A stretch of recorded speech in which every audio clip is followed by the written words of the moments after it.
뉴스공장.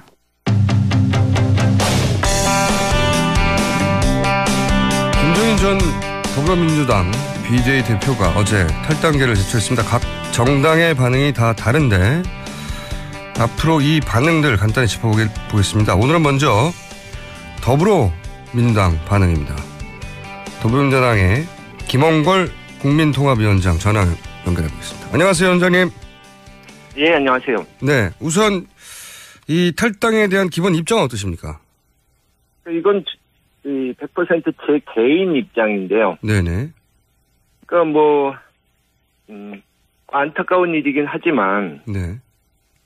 당에 대해서 전혀 애정이 없으신 것 같고, 우리 당과는 전혀 다른 생각을 하시는 분이기 때문에, 예. 어쩔 수가 없다 하는 거죠. 기본적으로. 예. 당 대표고 비례 2번이면 남자 1번인데요. 사실상 남자 1번 비례대표 나간 거죠. 예. 그렇죠. 어쩔 수가 없다. 당과는 다른 생각을 하기 때문에 이게 이제 기본 입장이신 거고. 그렇죠. 네. 근데 탈당의 이유가 경제민주에 대한 의지가 전혀 보이지 않기 때문에 본인이 할 일이 없다. 이런 이야기를 했거든요. 저는 그분이 도대체 경제민주화에 대해서 지금까지 무슨 노력을 하셨는지, 구체적으로. 당내에서. 예. 그동안 길게 봐도. 예. 그래서 이해를 할 수가 없고요. 경제민주화가 안 되고 있는 것이 이제 박근혜 정권과 정부 여당 측의 문제인데, 그쪽에서 반대해서 그런 것인데, 그 사람들과는 치열하게 싸우지 않고, 당 내의 사람들하고만 싸우려고 하니까 앞뒤가 안 맞는 거죠. 그리고 이분이 이제 말씀하신 걸 좀 번역을 해야 되는데, 항상 경제 민주화를 하겠다는 정치인을 내가 밀어주겠다, 그렇게 말씀하시잖아요. 네네. 근데 이분에게 경제 민주화란 본인의 사유물입니다. 경제 민주화는 김종인이다. 이게 있어서. 경제민주화는 오로지 본인만 할 수 있다. 이런 의미입니까? 그렇죠. 일종의 오만과 독선이죠. 그래서 김종인을 모셔다가 높이 받들을 그런 정치인을 도와주겠다. 그 뜻이 되는 겁니다. 그렇게 이해하시고요. 자, 영입 과정도 잘 아시는 것으로 알려졌는데 당시 비대위원장으로 영입되는 상황 좀 설명해 주십시오. 어떤 상황이었습니까? 내부에서는. 제가 속속들이 다 아는 것은 아니지만 네. 분명한 것은 이제 그런 말씀 하시잖아요. 모셔와놓고선 푸대접했다 이런 식으로. 네네. 근데 전권을 드렸고 비례대표도 드리고 했으니까 푸대접이란 말이 안 되고. 예. 그러면은 이 사람이 문제가 있다면 당신들이 데려올 때 잘못 판단한 거 아니냐 이렇게 말씀하신 분이 있는데 그 말은 어느 정도 인정해야 됩니다. 판단을 잘못한 건 있죠. 그런데 그 당시 이제 좀 급박한 상황이었고 네. 또 이분이 영입의 1순위가 아니었다는 거예요. 애초에. 제가 아는 것 바로만 해도 이분보다 먼저 제의를 받으신 이 사회 원로들, 훌륭하신 분들이 한 4분 정도는 됩니다. 최소한.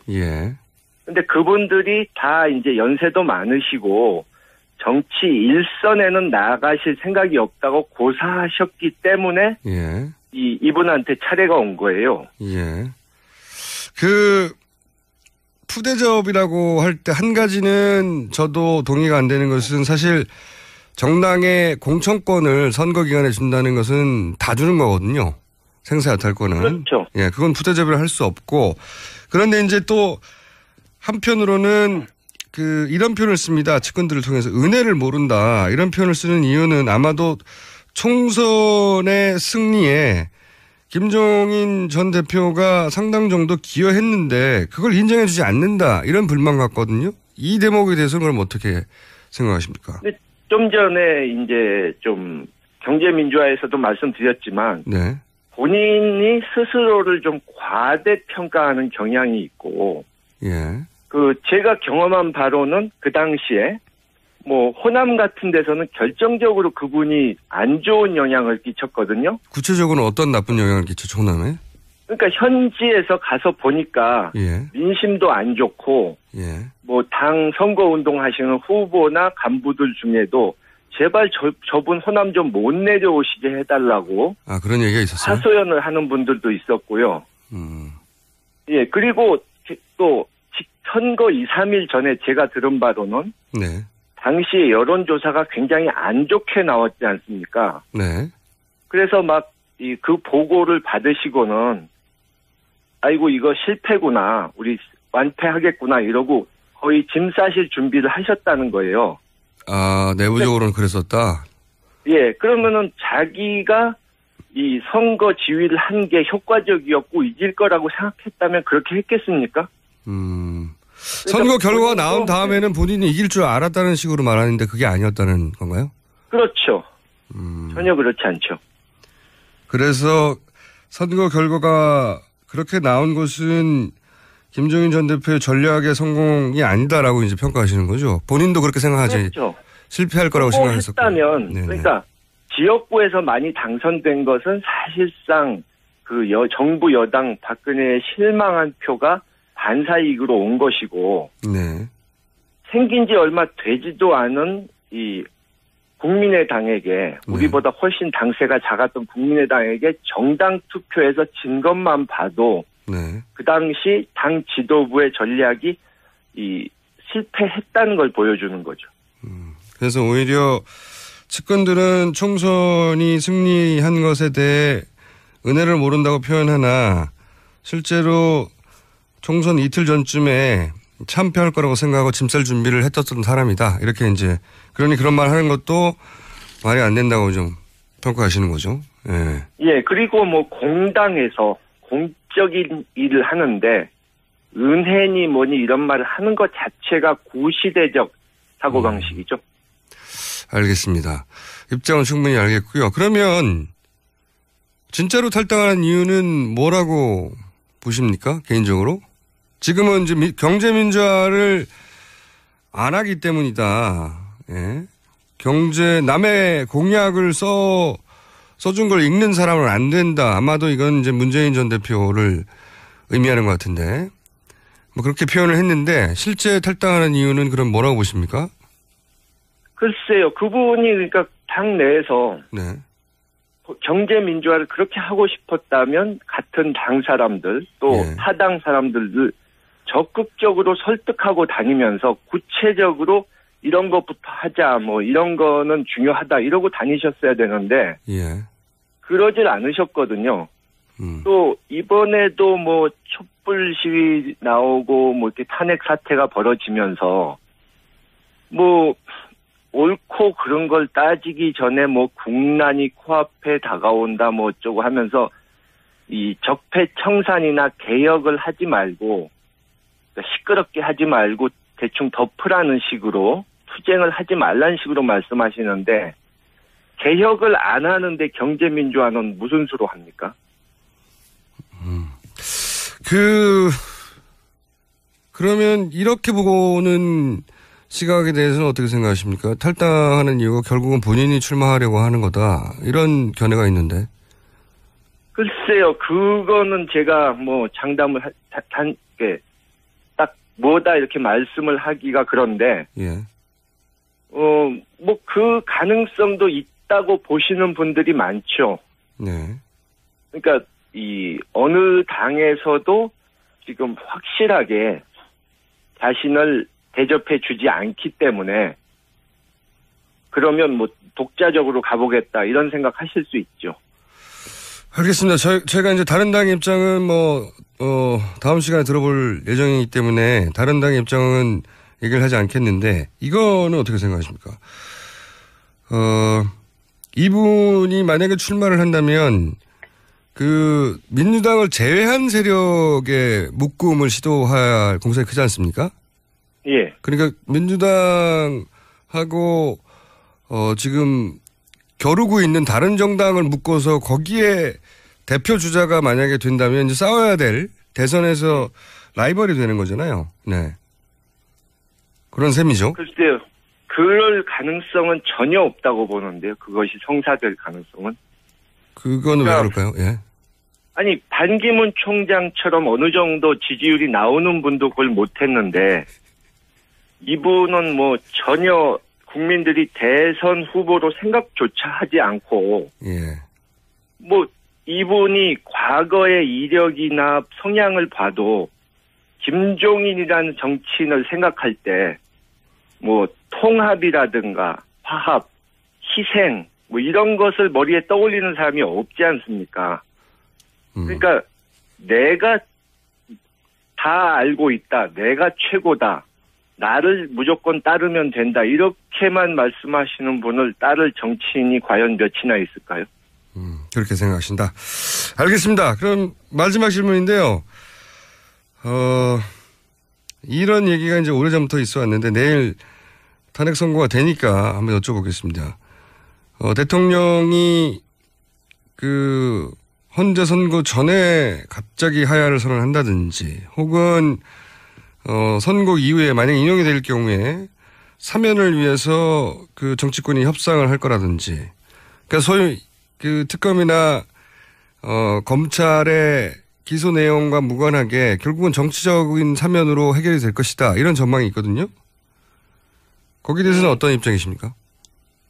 그쪽에서 물러나는 것은 안 할 걸로 보고요. 네, 그건 없을 것이고. 지금 뭐 본인은 기각될 것으로 자신이 이길 것으로 착각을 하는 것 같아서. 예. 그렇게 보고, 글쎄, 사면을 위한 협상은 하려고 할 수 있겠죠. 탄핵이 된다면. 네. 또 뭐 야권에서도 일부는 네. 너무 강하게 나가면 동정론이 나올 수 있다. 역풍이 불 수 있다. 또 그런 소리가 나올 수 있는데. 네, 반드시 그런 얘기가 나오겠죠. 예. 예. 근데 저는 뭐 이번에는 워낙 국민들께서 이 권력자라도 최고 권력자라도 법을 어기면 강하게 처벌받는다 하는 법 앞에서 모두가 평등하다 하는 것을 보여주기를 원하시기 때문에 네네. 뭐 특검도 사실 생각지 못했던 큰 성과를 냈던 것이 국민들이 성원해 주셨고 또 국민들이 한편으로는 이렇게 감시하셨기 때문에 딴 생각을 먹지 못한 것 아닙니까? 네네. 그런 식으로 이것도 적당히 넘어가기는 어려울 거라고 봅니다. 알겠습니다. 오늘 말씀은 여기까지 듣겠습니다. 감사합니다. 예, 수고하셨습니다. 지금까지 더불어민주당의 김홍골 국민통합위원장이었습니다.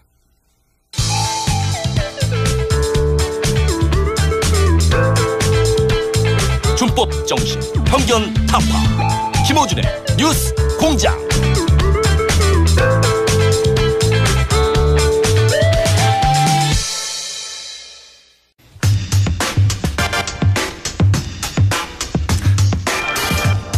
자, 악마.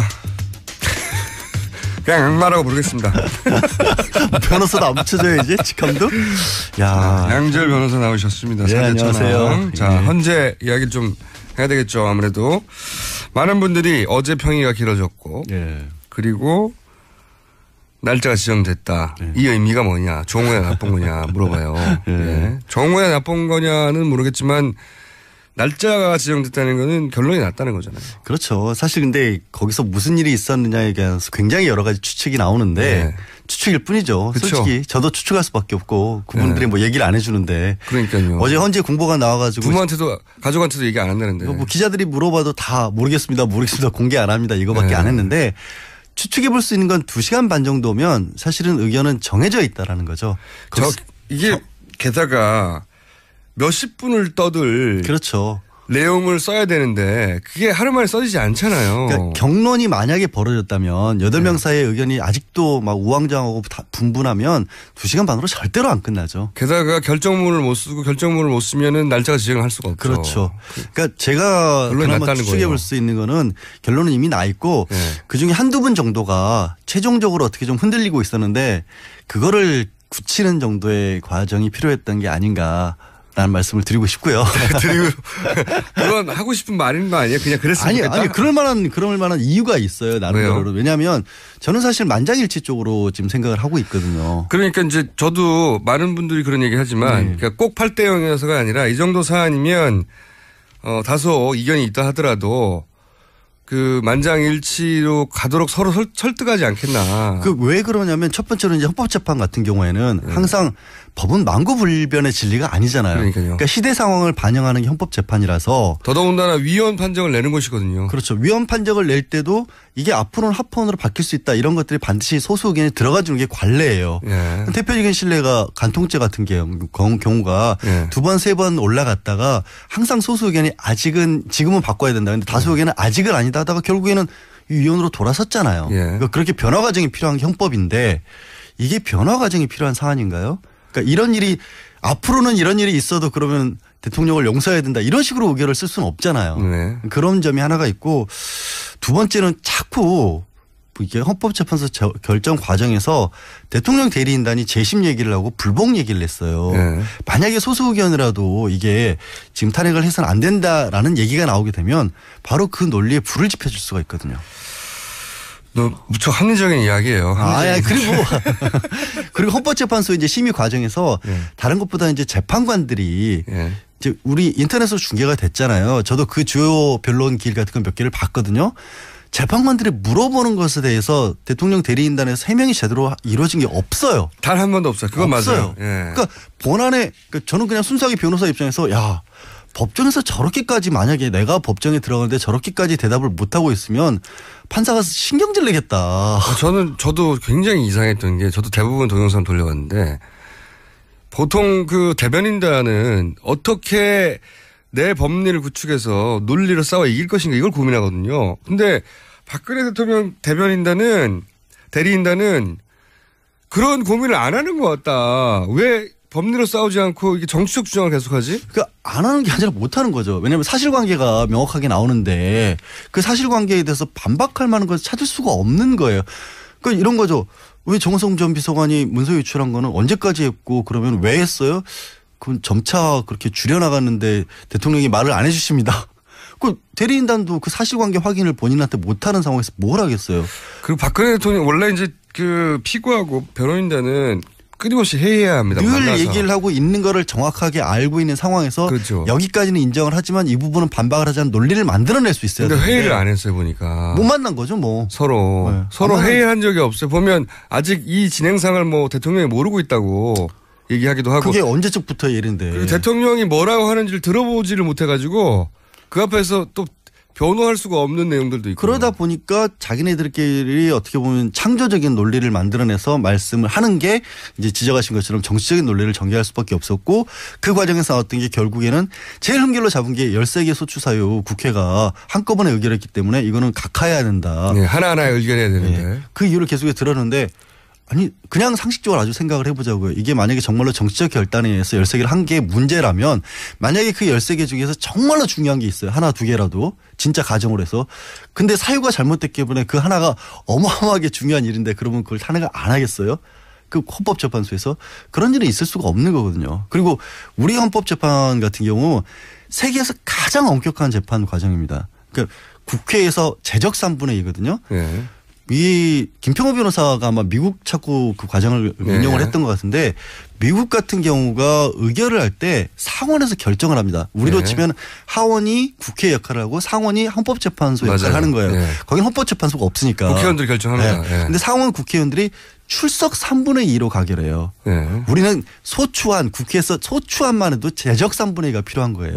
그리고 헌법재판소 가도 또 9명 중에 6명이 필요한 정도로 엄격한 재판이기 때문에 그런 재판에서 해명조차 제대로 못했다라고 하는 거는 이 재판관들이 볼 때는 이건 뭐 정치적 성향을 떠나서 판사를 했던 사람들의 기본적인 입장으로서는 법정이 거의 모독된 기분이었을 거예요. 저도 거기까지는 100% 동의해요. 네. 저는 웬일이세요? 동의를 해주시고. 아니 저희도 판사들하고 얘기를 좀 물어봤거든요. 예. 저는 이런 일이 있으면 그 해당 분야의 전문가들하고 얘기를 해보는데 그분들이 이제 일관되게 하는 이야기는 재판관들이 열이 받았을 것이다. 예, 그렇죠. 기본적으로. 이 재판을 하자는 거냐 말자는 거냐. 그 무시하는 거라고 들렸을 것이다. 대부분의 경우에. 판사들이 굉장히 자존심 세거든요. 그러니까 그걸로 쭉 사시는 분 아닙니까? 예, 그 명예로 사는 대한민국에서 제일 공부 잘하는 사람들 중에서 제일 출인 중에서도 제일 공부 잘한다고 하는 사람이 가는 분들이고 그리고 어쨌든 헌법재판관까지 됐기 때문에 평생에서 자존심이 정말 센 양반들인데 그 앞에서 막 삿대질을 하고 그리고 재판을 진행을 안 하니까요. 그렇죠. 실제로. 네. 자기들이 몇십 년간 해온 방식대로 안 하니까 열이 받았을 거라고 생각하고 거기는 다 동의해요. 다 동의하는데 걱정이 되는 부분은 그럼에도 불구하고 이분들의 가지고 있는 전체적인 정치적 성향 자체가 보수 일색인 건 맞아요. 그건 맞죠. 그건 명백하고요. 우리가 흔히 말하는 아니 법원에 헌법재판소 재판권까지 가는 사람들은 당연히 상례적으로 어쩔 수가 없어요. 법이라는 것 자체가 가장 마지막에 이건 도저히 안 되겠다라고 보는 거기 때문에 보수적일 수밖에 없어요. 그런데 그 보수의 정도도 있지 않습니까? 근데 그 중에서 예를 들어서 어떤 분은 그 5.16에 대해서 그건 뭐 쿠데타 아니냐에 대해 입장을 유보한 분도 있어요. 네. 그건 굉장히 보수적인 거거든요. 굉장히 스펙트럼 나오면 거의 오른쪽 끝에 있는 정도의 스펙트럼인데 그렇죠. 그런 분들도 있다 보니까 자기가 가지고 있는 직업적 전문성으로 볼 때는 이건 명백한 사안인데 본인이 가진 정치적 성향으로 볼 때는 어떻게든 이해해주고 싶은 게 발동할 수 있잖아요. 그 이해해주고 싶은 생각을 하는 분들이 이제 헌법재판소 재판관들은 아니고 저도 좀 법조계의 인사들 중에서도 분들 중에서도 고위직을 지냈다거나 조금 이제 오래 일을 하셨던 분들 중에 그런 분들 얘기를 들어봤어요. 근데 아주 단적으로 말씀드리면 이런 생각들을 하시는 것 같아요.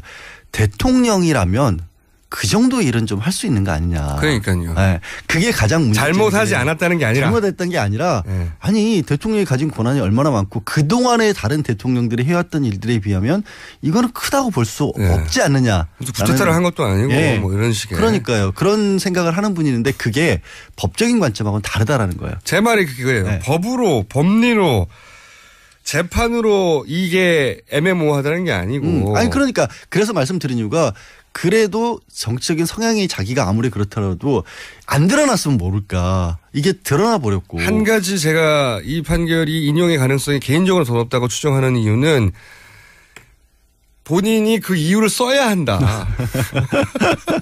그렇죠. 정치적 네. 성향만으로 판단할 게 아니라 자신의 정치적 성향을 자신이 직업적으로 쌓아온 전문 지식으로 언어로 바꿔서 거기 써야 되는데 쓰는 게 어렵지 않겠나. 아니 그거를 그러니까 그거예요. 이게 판사가 결정문을 쓰는 거 이번 헌법재판소는 결정문인데 결정문을 그냥 쓰는 게 아니라 재료가 있어야 되잖아요. 그러니까 아까 얘기한 것처럼 대통령 대리인단에서 재료를 제공을 못 해준 거예요. 근데 얼마나 많은 반대되는 재료가 나왔냐면 이번에 12월 9일부터 이제 심판이 시작이 됐잖아요. 지난해. 네. 그렇게 했을 때 90일간이라고 하니까 보통은 90일이면 길지만 기다린 사람 입장에 길지만 이거 사실 대통령 탄핵에 치고는 짧은 기간이 아니냐. 보통 뭐 어떤 재판도 막 1년, 2년도 간다고 하는데. 1년, 2년 뭡니까? 저 5년 동안 하는 건데요. 기운 빠지게 그런 얘기를 하세요. 근데 언제 끝날지 모르겠어요. 저는 도대체. 이건 단심이잖아요. 헌법재판은. 헌법재판 예. 단심이고. 아니 저는 아직 1심도 하고 있어요. 1심이 5년이 갔어. 무슨 재판이지? 이제 나중에 들어보시죠. 갑자기 궁금해지네. 끝나고 물어볼게요. 근데 예. 헌법재판소에서 1년에 결정을 보통 몇 개나 할 것 같아요? 많이 하죠. 한 1,500개까지 그러니까요. 해요. 많이 한다고 들었어요. 네, 굉장히 많이. 한 달에 100개 넘게 하거든요. 네, 막 쳐낸다고 들었습니다. 그거 다 중단돼 있어요. 그리고 90일 동안 여기만 매진을 했어요. 변론기일이 20차례가 열렸는데 일반적인 재판의 변론기일은 너무 겪어봐서 아시겠지만 한 달에 한 번꼴이에요. 그래요. 그러니까 실제로는 이게 1년 8개월 이상의 재판한 것과 마찬가지예요. 네, 압축을 했습니다. 네, 압축을 한 거니까. 거의 2년 가까이 되는 할 분량을 거를 90일로 줄였다 뿐이지 예. 이게 심리가 부족했던 게 아니에요. 그건 아니에요. 예, 그리고 90명 증인 신청을 했는데 36명 채택을 했고 증인 36도 엄청 많은 겁니다. 25명이 나와서 직접 얘기를 했어요. 예. 그 25명 얘기 중에 이거를 기각하는 데 필요한 얘기를 해준 사람이 아무도 없어요. 맞아요. 그래서 그 재판관이 여러 번 얘기했잖아요.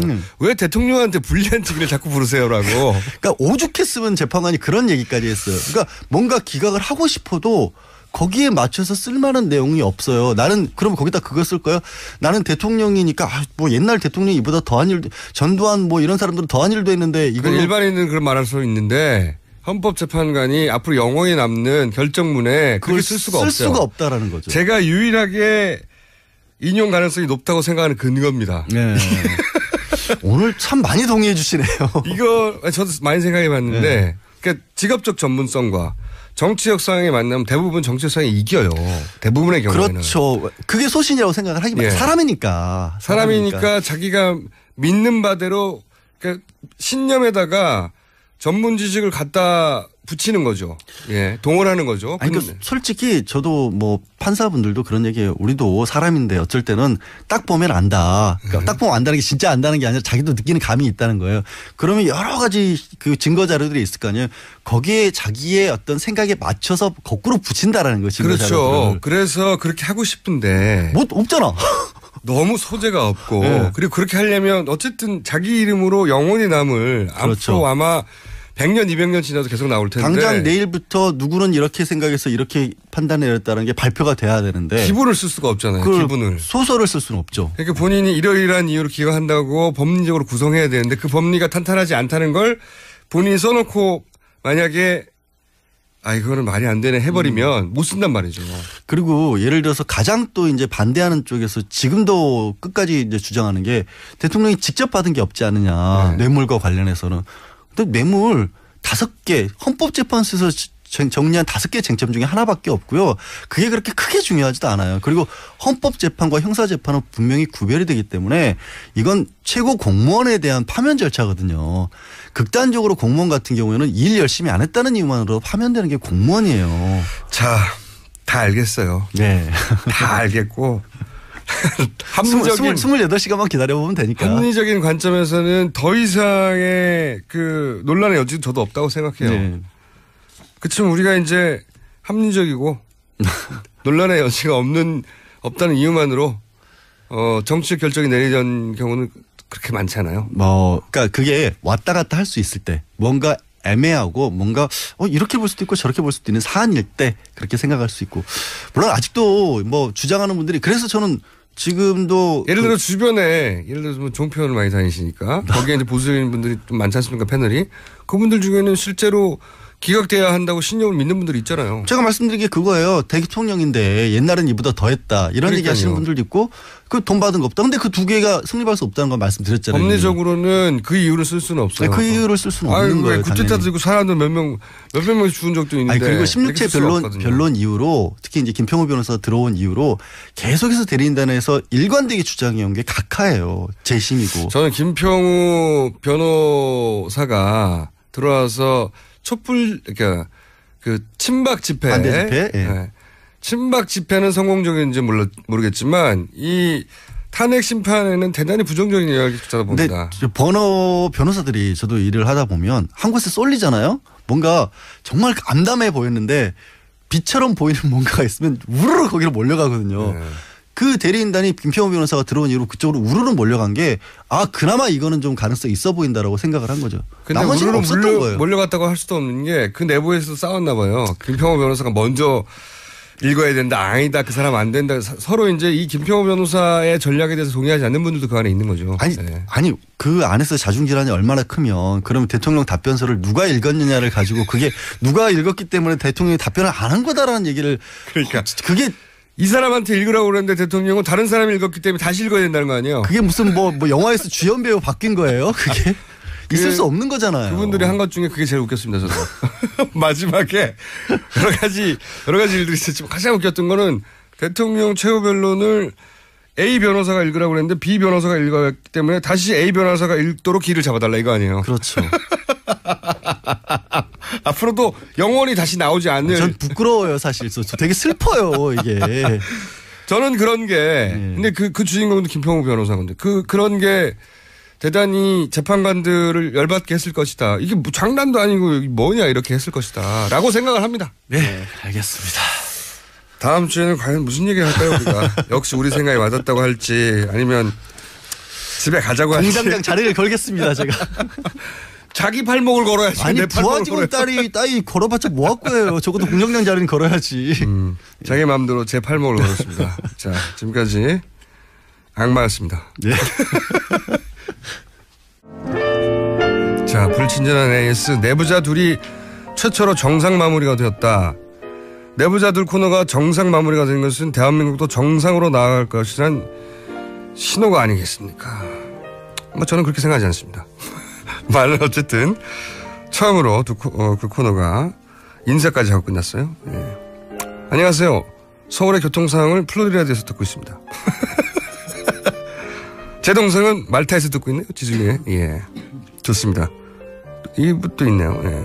서울 교통 상황을 피렌체에서 듣고 있습니다. 저 멀리 계신 분들, 네, 좀 보내주세요. 어디서 듣고 계신지. 국내에서는 뭐 전국에서 듣는 게 당연한데, 예. 지중해 말타에서 듣는 분들 굉장히 인상적이네요. 네. 자, 이게 아무래도 문자가 잘못 온 것 같네요. 워킹맘인데 어젯밤에 아이가 열이 나서 밤새 잠도 못 자고 오전엔 시어머니, 오후엔 친정어머니가 오셨어요. 족장님. 족장님이라고 저를 부르시면서 맛있는 간식을 보내주세요. 네. 이거 엉뚱한데 할 문자가 저희한테 온 것 같습니다. 네. 아무래도 이제 그렇군요. KBS 황정민의 FM 대행진에서 황정민 씨를 족장이라고 부른다고 해요. 네. 그렇군요. 저희는 맛있는 간식을 보내드릴 수가 없습니다. 네. 있어도 싫어요. 여기까지 하겠습니다.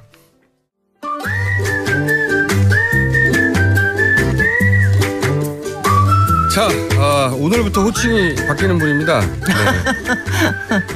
제가 도시건축가로 불렀다가 전 의원으로 불렀다가 여러 가지 왔다 갔다 했거든요. 네, 그래서 박사로 통일하기로. 네. 박사의 유일한 효용 가치는 네. 죽을 때까지 박사인 거예요. 박사를 어디서 뭘로 따셨죠? 미국에서 MIT에서 도시교육 박사로 땄습니다.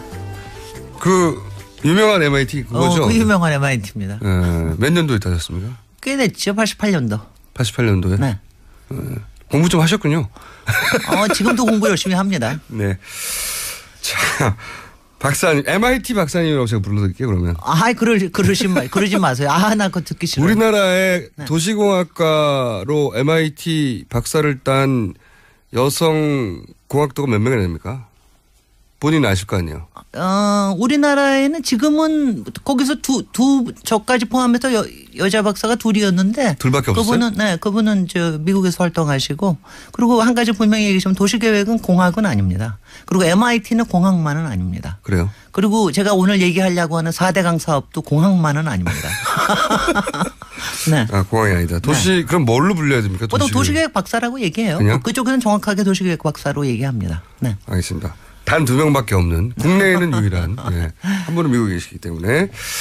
자, 박사님, 오늘은 4대강을 주제로 정했다고 하셨는데 왜 그렇습니까? 왜 4대강 사업 사실 왜 얘기를 안 하고 있나 좀 이상하게 생각하셨을 거예요. 예. 그런데 솔직히 박근혜 정권 내에서는 솔직히 얘기할 거리가 별로 없었습니다. 왜냐하면 그냥 완전히 모르쇠로 묻어두고 있었거든요. 모른 척했죠. 완전히 모른 척했습니다. 아무리 그러니까 녹조 뉴스가 나와도 모른 척했어요. 녹조 라떼 뉴스가 나오든 그 밑에 쇄골 현상이 나오든 그냥 모르는 척했어요. 네. 그러니까 유일하게 했던 게 2년 전에 3년 전에 2013년부터인데 4대강 사업 조사평가위원회를 만들었습니다. 네. 그래서 거기서 한 1년 반 동안 활동해서 결과가 나왔고, 그리고 또 감사원에서 3번의 감사를 했어요. 네. 그러니까 감사에서도 다 문제가 있다고 드러났고, 조사평가위원회에서도 4대강 사업에 상당한 문제가 있다는 걸 다 지적을 했는데도 불구하고 그리고 2년 동안 가만히 있어요. 땅만 파봐도 실지렁이 나오고. 그리고 지금 그러니까 여러분들이 그러니까 너무나 똑같은 뉴스를 전해드려야 되기 때문에 똑같은 얘기하기가 미안할 정도로 수질은 녹조라떼로 얘기가 되고, 거기서 새로 나온 얘기가 큰빛 이끼벌레, 요새는 뭐 깔따구 얘기 나오고 실지렁이 나오고. 실지렁이는 네.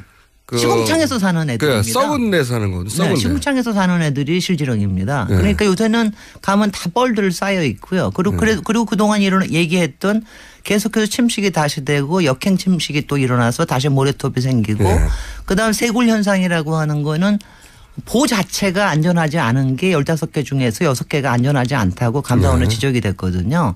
근데 그거 중에가 그게 계속해서 그 밑에가 파입니다. 물이 흘러가면서. 그러니까 그것도 계속해서 안전상의 문제가 되거든요. 그런 문제가 계속 있었음에도 불구하고 가만히 있는 거예요. 아니, 맨 처음부터 나온 지적이 물 가두면 썩는다였고. 네. 실제로 이제 썩어서 녹조가 나온 것이고. 녹조가 바로 다음 해부터 나와가지고 처음에는 여름에만 나오는 거다. 이번 여름이 더워서 나온다. 그러다가 가을에도 나오고 다시 봄에도 나오고 드디어 겨울까지 나오고. 1년 내내 덮여 있고. 그리고 특히 낙동강 같은 데는 문제가 심각해서요. 낙동강은 녹조가 심해가지고 그 마이크로시스틴이라고 이젠 다 아십니다. 거기 있는 아주 나쁜 독성 있는 물질인데 문제는 뭐냐면 낙동강은 제일 문제인 게요. 딴 데 강은 그래도 우리가 먹는 게 아니에요. 우리는 댐에서 나오는 물을 먹는데 낙동강은 직접 1,300만 년 먹고 있는 식수죠. 물이거든요. 네.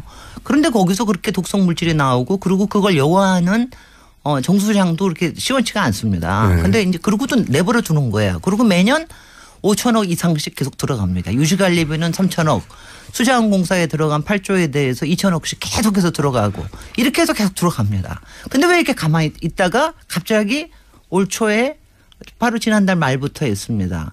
앞으로는 여태까지는 그래서 수질 관리를 위해서 잠깐 여름에 잠깐씩 녹조 문제가 심각할 때 이른바 펄스 방류라고 그래요. 잠깐 방류하는 거 식으로 해서 했는데 그게 효과가 없으니까 이제부터는 봄에 요번에 이제 한 2주일 정도를 방류를 해가지고 사실 수위를 상당히 낮췄어요. 어떤 데는 한 3m까지 낮춘 데도 있고 한 1.5m에서 3m까지 낮췄습니다.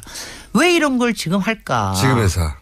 왜 지금 할까? 저는 뭐냐면 사실 이거를 여러분들한테 지금 이런 걸 해서 그리고 얼마 전 뉴스까지 나왔어요.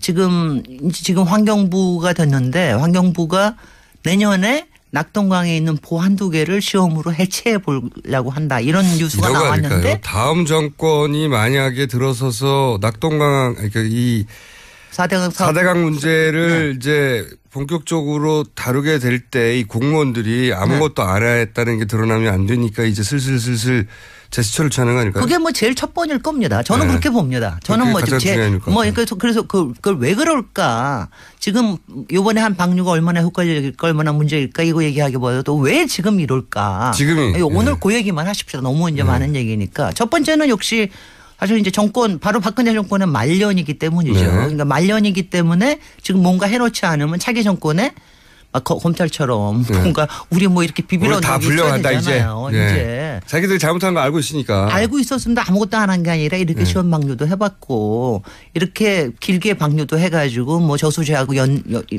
해가지고서는 이렇게 뭐 해봤습니다. 문체부가 블랙리스트로 당하는 걸 보면서. 네. 이거 큰일 났다 이거.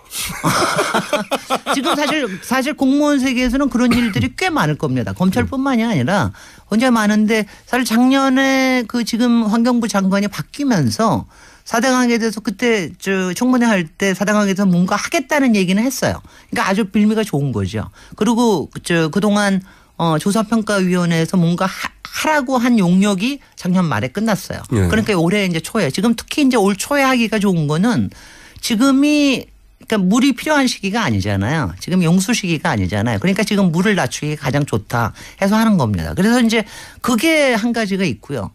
또 하나 제가 지금 좀 저는 보고 있으면서 솔직히는 그러니까 맨날 이렇게 왜 박근혜 국정농단은 맨날 모욕당하는 느낌이잖아요. 맨날 모욕감과 치욕감이 드는 건데 4대강 사업에 대해서는 맨날 우롱당하는 느낌이에요. 차이가 어디죠? 모욕과 우롱은?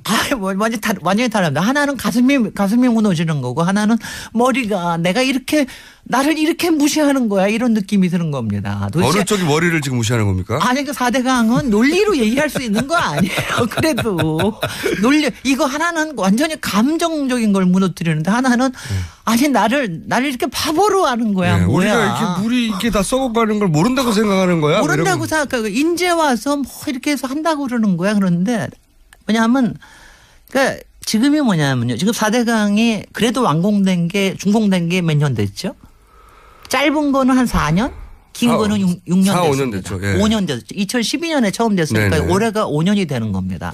근데 올해가 되면 이명박 대통령 임기 내에 끝내야 한다고 난리를 쳤기 때문에. 그러니까 말하자면은 지금 사드 배치 같은 거는 그 뭐라 그러죠? 알박기라고 그러는데 그때는 완전히 대못을 16개를 강에다 쿵쿵 박아놓은 거죠. 절대로 문제 없다. 막 이런 식으로 했는데 올해가 되면은 이제 뭐가 끝나냐 하면은 하자 보수 기간이 끝나요. 네. 그러니까 이 16개 보고에 여기서부터 따라서 이제 전문가의 관점이 나오는군요. 왜냐하면 이게 이런 거예요.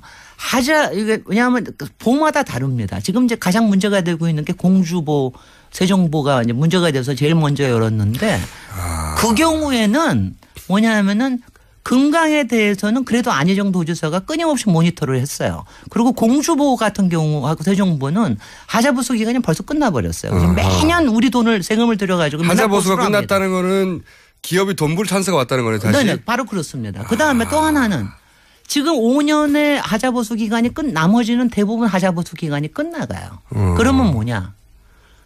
얘를 열어야 네. 문제가 드러날 거 아니에요. 사실 네. 이게 뭐냐 흙으로 덮은 게 아니고 다 물로 덮은 거 아닙니까? 물에 잠겨 있는 거죠. 모든 문제를 잠궈 놓은 거 아니에요. 네. 6m 밑에다가 거기에 무슨 뭐 배가 있든 무슨 철골이 있든 뭐가 새굴이 됐든 뭐가 더러워지든 다 물 밑에 감춘 거거든요. 네. 근데 이게 드러나고 여기에 있던 문제가 드러나는 게 사실은 하자 보수 기간 내에 드러나야 뭔가 조치를 취할 수가 있는 거죠. 그러니까 그 비난과 책임은 정치에 가겠지만 어쨌든 그걸 해결하려면 다시 기업이 트럭을 갖다 뭐 흙을 어떻게 하던 굴착기를 갖다 놓던 그러니까 기업이 다시 돈 벌 기회가 있다. 두 가지인 게 하나는 기존의 정부 쪽에서는 이제 기업의 마지막 하자 보수에 말하자면은 기회를 준다는 게 아니라 이거는 거기에 이렇게 손을 쓰려고 그러는 거죠. 네. 그러니까 그렇지 않으면 정부에서 앞으로는 세금 들여서 해야 되니까 네. 그게 있고 또 하자보수 끝나기 전에 그걸 일을 시키는 거 하나. 네. 또 하나 기업 쪽에서는 사실 여기서부터 무슨 또 새로운 기회가 올지를 모르는 거죠. 또 특히 뭐 새로운 비즈니스 기회 같으면 이게 사실 이게 제가 평소에 얘기를 못해서 그렇지 할 얘기는 너무너무 많아요. 그러니까 가령 해줘보세요. 네, 그러니까 가령 얼마 전에 부산에서 바다에서 바닷물에 채취하는 거 연장하느라고 국토부에서 굉장히 난리친 일이 있습니다. 네. 근데 그게 뭐냐면은 모래가 없으니까 바다에서 계속 모래를 채취를 하는데 그걸 1년 연장을 한 거예요. 네. 근데 왜 이렇게 모래를 그대로 왜 이렇게 해야 되느냐. 지금 여주에는 약 한 350만 제곱미터 세제곱미터죠. 평방미터라는 거 하는 게 그렇게 쌓여져 있거든요. 모래가 쌓여져 있는데 이런 문제와 더불어서 말하자면 우리의 모래에 대한 자원 관리 문제 뭐 이런 것까지 더불어서 그다음에 지금 그 친수구역법이라고 혹시 아시죠? 주변에. 네. 뭐 이것 때문에 대전의 갑천 주변에 지금 문제 생긴 거. 근데 문제가 너무 많은데 이거를 솔직히는요 국민들께 하나하나 얘기 드리기가 너무나 힘이 든 겁니다. 설명도 길고. 근데 지금 이제는 때가 온 겁니다. 1분밖에 안 남았어요. 이제 때가 왔고 지금은 그러니까 이게 왜 지금 이런 일을 하느냐. 네. 무슨 짓을 하려고 하느냐. 하나는 공무원이 면책받으려는 거고 네. 하나는 돈 때문일 수 있다. 네. 그러니까 이거를요. 무슨 짓을 하려고 하는지에 대한 그 밑에 숨어 있는 걸 보셔야 됩니다. 공무원들 절대로 믿지 못합니다. 아니 지금 잘못한 공무원들은 믿을 수 없다고 하셔야죠.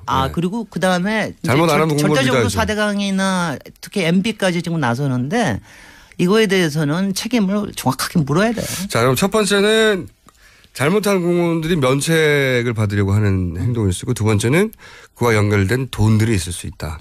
예. 여기까지 오늘 얘기하겠습니다. 지금까지 박사님입니다. 우리나라에 한 분밖에 없는 MIT 도시계약 박사님 김재일 박사님이었고요. 감사합니다. 감사합니다. 저는 김어준이었습니다. 내일 다시 뵙겠습니다. 내일은 굉장히 중요한 날이죠.